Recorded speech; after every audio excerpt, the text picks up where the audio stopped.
أعوذ بالله من الشيطان الرجيم. بسم الله الرحمن الرحيم. ومن رحمته جعل لكم الليل والنهار لتسكنوا فيه ولتبتغوا من فضله ولعلكم تشكرون. سورة القصص 73 نمبر آیات. اور یہ 73 نمبر آیات کې د الله تعالی د قدرت او د احسانات ذکر دی. الله تعالی او من رحمته او بعض د رحمتونو د الله تعالی نه جعل لكم الليل چې ګرځولي د تاسو د پاره شپه او النهار او ورځ لتسكنوا دې د پاره تاسو آرام حاصل کی فيه بدی کی ولتبتغوا من فضله اتاسي ولټوي فضل د الله تعالی. نشپه ورځ پر لپسې دغه نظام روان دی، کله شپه کله ورځ. شپه دې د پاره د لتسكنوا فيه تاسو په دې کې سکون او اطمینان حاصل کی، آرام حاصل کی. شپه د آرام د پاره او ورځ پیدا کړل، ورځ د سره پاره د ولتبتغوا من فضله تاسو ولټوي فضل د الله تعالی. فضل نه مراد حلال کسب او حلال روزګار دی چې دې کې تاسو ځان حلال رزق وګټئ، حلال روزګار به کوئ. ولعلکم تشکرون او بل دې د پاره تاسو شکر وباسئ. هم د خپل ضرورت پوره کوي شپې او ورځې نه، هم د الله تعالی شکر وباسئ چې مرتبه الله تعالی په نسبت باندې پورته راړي. ويوم يناديهم فهغه ورځ باندې چې الله تعالی په आवाज وکړي دوی ته کافرانو نه، فيقول ورتبوي اين شركائي الذين کم ځای کې دي شریکان زما هغه کنتم تزعمون چې تاسو به ګمان کا. د دې 44 نراواخله د دې 44 نمبر آیات ناخوا د هغه خلکو د لپاره یره ذکر کیږي چې کوم خلک د دنیا سره محبت کوي او دومره مقدار باندې چې د الله تعالی احکام او د رسول ویناګانی شاته غورځول دي.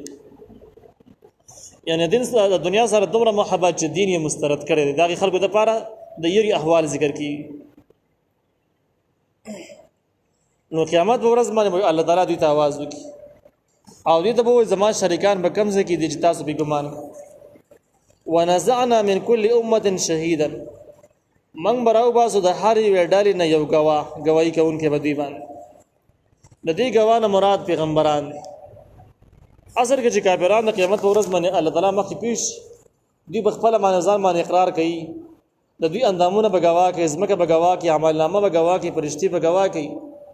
لیکن د زیات او ملامتولو د پاره د شرمولو د پاره پیغمبران هم راوختلی شي چې هغه په گواه وي چې بيخي دا خبره صفا شي د الله تعالی عدالت څومره صفا عدالت او څومره د شواهد او ثبوتونو څومره خوري سلسله را پدې کی. الله تعالی فقلنا من ورته وایو هات راوړې برهانکم دلایل خپل. تاسو چې اسلام څومره مخالفت کړي د کفر د فارم څومره دلایل ویلي، هغه دلایل وسره راوړې پیښ کړي چې څومره صحیح دي څومره غلط. فعلمون دی په پوه شي ان الحق لله چې حق خاص الله د پاره دی. حق نه مراد بندگی ده چې حق بندگی خاص د الله تعالی د پاره ده، د الله نه بغیر د بل چا منل دین په مقابله کې دا ټیک کار نه و. په دې په پوه شي وزول عنهم ما كانوا يفترون او رک په شر دوی نه هغه څه چې ځان نه جوړول شرک د پاره د کفر د پاره ځان نه کم دلایل ویل چې دا ترقی دا ور دی، ماډرن دا ور دی، د انساني حقوقو خبره ده، د حقوق بشر خبره ده. تاسو نور ډرامې به جوړول د اسلام په مقابله کې هغه ټول قصې به د من نه یری شي. تاسو د ملحدینو د کتابونو وګورئ، د اسلام دشمن خلکو نو د دې د کفر د پاره سره ناشنا دلایل دي او د اسلام باندې زه بزیر دوی اعتراضات چې هغه تر نقل دا هغه کله مطالعه کړي نو ته د دې په بیوقوفتیا په حد باندې پوه شي څومره بیوقوف خلک او دا اثر باندې د خپل خلک گمراه کوي، بې لاري کوي. نو دغه رضان جوړ شوی کسي منګړت کسي چې کوم دی اساس تشي افسانه په دغه سخت ټیم کې به مکمل ختم شي. وزول عنهم ما كانوا يفترون او رک بشر دوی نه هغه سجدي رضان نه جوړول. ان قارون كان من قوم موسى یقینا قارون داوود د قوم د موسی عليه السلام. د ځګن کې واقعیا د قارون ذکر کیږي. د دې وخت ځګنه پورې هغه واقعیا ذکر شوی کوم د موسی عليه السلام د پیدایش راوونه سره د پیراون د غر کېدلو پورې کوم واقعیا و. اوس د واقعي بل سلسله شروع کیږي د موسی عليه السلام او د قارون چې کوم مناسبت او کوم حالات تیر شوی دا ذکر کیږي. دا واقعیا د قارون او دا اصل کې د دې واقع ذکر کول خلاصه دار تخویب دنیاوی ذکر کول چې کم خلک د دین دشمنان دي نو څومره مالدار دي او څومره افرادی قوت سیوا د ډله ټپل ډیره ده او څومره خلک قدر او احترام په ظاهر باندې کوي خو د الله تعالی دین دشمنان دي نو په دنیا باندې هم دغه کېدو والا دي او وړاندې هم ژوندۍ برباد ده. دغه لپاره واقعه د قارون ذکر کیږي دغه مضمون ثابتول د لپاره واقعه د قارون ذکر کیږي. مخکې مضمون تر شی او چې کوم څه تاسو الله تعالی درکړلی نو دا دنیاي سامان دي عارضي سامان دي او کوم څه چې د الله تعالی سره دی نو مستقیل دی او باقی دی هغه صحیح دی. اوس دغه مضمون چې را دنیاوي سيزونه پانی دي کمزوري دي او کوم څه چې الله تعالی ورکوي هغه مستقیل او صحیح دي نو دغه مضمون هم د قارون د واقع نه بس صحیح ثابت شي ښکارا بشي. الله تعالی و ان قارون کان من قوم موسی یقینا قارون داوود قوم د موسی علی السلام. قرآن دونه ثابت کړل چې د موسی علی السلام او قارون قوم یو دوه بنی اسرائیل دي. اوس دا خبر ده چې یاره پر رشتہ داري کې د خپلوانو کې دیو کنه دي. عبد الله ابن عباس رضی الله عنه د ذکر کوي چې موسی علی السلام او قارون د خپل منځ کې د تر زامن دي او د دې پلرونه چې کم دي نو اخبار منځ کې رونه دي نو دا تر زامن شو. در عبد الله ابن عباس رضی الله عنه قول اگر چې په دې کې نور اقوال هم شته لیکن دا صحابي چې کوم دي دا رئیس المفسرین دی په تفسیر معنی زیات پوهیدونکو کس عبد الله ابن عباس رضی الله عنه دی نو کې دې چې دا قول زیات صحیح معلومیږي. دا اسرائیلی دی او د فرعونی خاندان سره د فرعونی قوم سره کار کړ هغه سره په حکومت کې د بنی اسرائیل د زپلو د خرابولو د لپاره قارون ټاکل شي او د په مشر او د حکومت او مشري اختیارات کم زنه والا او د فرعون سره نه والا د باطل قوتونو څومره د دنیا په کومه سطح باندې قائم دي کم چې د قوم د مذهب دشمنان دي د قوم دشمنان دي نو اکثر دغه باطل حکومتونه باطل قومونه چې کله یو قوم زپیو خرابوي دغه قوم یو لوپار کسر او چت کی او قوم مسلط کی بیا او ټول مل هم دغه شانت کیږي نو دی فرعون هم د اسرایلی قوم نه لوپر راواغسته دغه کم زوري معلوم کړي چې د خپل قوم سره وفادار نه دی د اسلام سره وفادار نه دی یو بېباکه انسان دی د دنیا د محبت او د وحدو سخ لالچي دی نو دا سړی استعمال دله خدا ورکړه او بیا چې د بر اسرائیل باندې مشر کې بر اسرائیل نه په لاس باندې خدمت اخیستل کېدو نو چې چا فرعون ته نسبت کاوه چې دا ظالم دی نو خلک به نه مړ ظالم دی دا قوم خپل سړی دی قارون دی دا قارون کې فرعون په کې څه کار دی الان ټاکلې د فرعون هدایت د سوري څه کوي نو په دې طریقه باندې فرعون باندې الزام کم راته او په قارون باندې بزیات راته او حالانکه کار به د فرعون کېدو. قارون چې کومو ته په ظاهر باندې د مسلمانانو شکل اختیار کړی او اسلام صحابه پورې د اسلام داوی لرله چې مسلمان یم ورسره د آیاتونو نه معلومیږي دا چې د رسمي غونډه اسلامي قبول کړي لیکن صحیح تفسیری اسلامي نه قبول.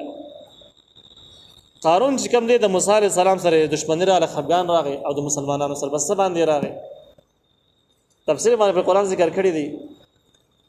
چې قارون چې کومو دا د موسی علیه السلام له طرز ویو او ډیر زیات حرسناک د غټي مرتبه او د وحدو د نوکرۍ ډیر زیات شوقي ولر شي دای کمزوري وي. الله تعالی موسی علیه السلام راولېږي چې بنی اسرائیل د فرعون د غلامۍ نه خلاص کړي ځکه قارون خو نه خلاصول قارون خو نه خلاصول هغه ځان له پر دې غلام سره هغه د ازادي حاصلول ونه او دې لپاره چې کوم اخلاص او کوم غیرت پکاره ده نه په قارون کې ونه الله تعالی موسی علیه السلام راولېږي هارون علیه السلام د غسر نائب مقرر چې بنی اسرائیل له فرعون د غلامۍ نه آزاد شي او آزاد فضا کې د الله تعالی صحیح بندگی وکړي. نو چې کله موسی علیه السلام پیغمبر شو هارون علیه السلام یې نائب شو په دې کې قارون ناپاسه د موسی علیه السلام سره خبرې وکړې په دې باندې چې ګوره زرین د ترز ویم سوهده به د کمال را کړی وي او تاسو بيخ نظر انداز کړم مر دې سوهده را نه کړله حالانکه مالدار زیم خلک زما احترام کوي او ډېر خلک ما پیژني زما قدر کوي ته یو عام غریب سړی ستر دې سره سکار دی اول خدا ګور نه ارسمه تا ولا کوم پکاره خو ټول نه یو سوهده هو ته خامه خرا کړی موسی علیه السلام ته وی چې ګوره د الله تعالی تقسیم چې څوک پیغمبر کې یو چاته یو کار ولا کوي دا زما کار نه دستا کار نه بده کې زما ست خبرې نه چلی دو قارون ورته وی چې بس صحیح چې موږ سیدا نو په کوم ځای کې تاسو خبره کوله زه به مخالفت کدا دین د لپاره کار کوم زه به مخالف یم کدا دنیا د لپاره خبره کول د ازادۍ او د انقلاب خبره دی کوله زه به مخالف یم به زه به مخالفت کو او مخالفت شروع د به داسې کول ډېر په غرور تکبر کې به ګرځېدو خلکو ته به د بني اسرائیلو ډېر سپکاوی بیاناو چې دا ذلیل قوم دی دا داسې قوم دی دا غسې قوم دی سخت سپکاوی به د بني اسرائیلو کاو فبغى عليهم کې وروسته راشي نو بده کې دا قوم یې راغی د قارون سره خبرې وکړې دا کار مکوه غلط کار مکوه ابه د قوم چې کم نصیحتونه کړي دي هغه نصیحتونه وروسته روان دي خو قارون دا ټول مسترد کړ څه د پاره مسترد کړو دې د پاره چې فرعون له عہده ور کړی و د مالداري د وجه نه به غرور او تکبر کې اخته شوی و د الله تعالی دین د الله تعالی قدرتونه صفاتونه نظر انداز او همدغه وجه الله تعالی په خپل قهر سره د هلاک کو دغه وسایل او دغه مالداري اس په کار باندې رانلې د دې د مالداري تفصيلات به هم روانه سبقونه کې راشي چې څومره مالدار